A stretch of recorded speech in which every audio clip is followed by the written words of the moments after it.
ভারী বর্ষণের কারণে বান্দরবানের লাইমিপাড়ার কাছে একটি বেইলি ব্রিজের নিচের মাটি ধসে গেছে। এতে বান্দরবান থেকে রুমা ও থানচি সড়কে বন্ধ রয়েছে ভারী যান চলাচল। সকালে গাইড ওয়াল ভেঙে গিয়ে ব্রিজটির একপাশে দেবে যাওয়ায় যানবাহন চলাচলের অনুপযোগী হয়ে পড়েছে।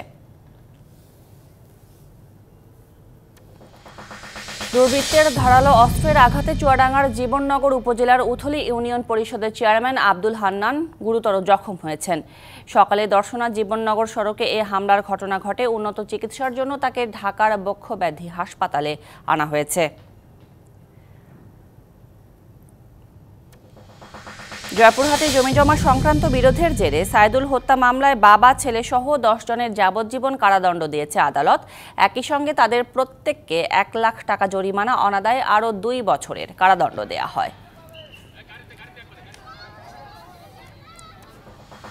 কুষ্টিয়ায় নিখোঁজের 11 দিন পর শাহিনুল হক লিটন নামের এক ইজি বাইক চালকের অর্ধগলিত মরদেহ উদ্ধার করেছে পুলিশ। সকালে রোজ হলিডে পার্কের পাশে খাল থেকে মরদেহটি উদ্ধার করা হয়।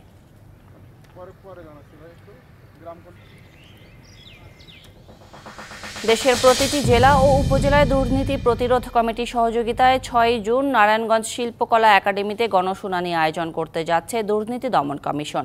দুপুরে নারায়ণগঞ্জ প্রেস ক্লাবে সংবাদ সম্মেলনে এই তথ্য জানানো হয়।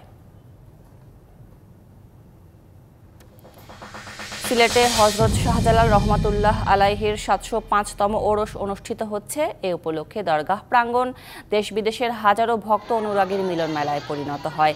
গিলাফ ছড়ানো, মোনাজাত, শিরনি বিতরণ সহ নানা আনুষ্ঠানিকতায় সোমবার শুরু হওয়া এই ওরস চলবে বুধবার পর্যন্ত।